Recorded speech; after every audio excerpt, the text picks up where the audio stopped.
பேசு கேட்கலாம்.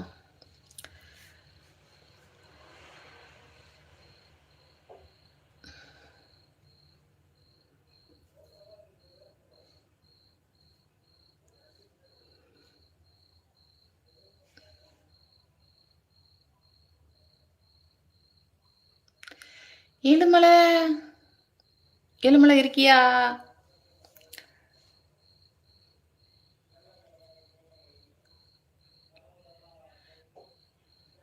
என்னைக்கும் ஜாலியா பேசுவாங்க. நீங்க இன்னைக்கு உங்க குரல் ஒரு டிஃப்ரெண்ட்டா தெரியுது.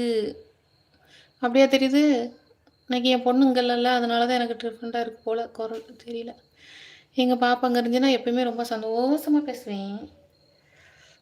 அதனால தான் குரல் அப்படி இருக்கோ என்னமோ. அப்படியா? இல்ல ஏன் டிஃப்ரெண்ட்டா எனக்கு ஒண்ணும்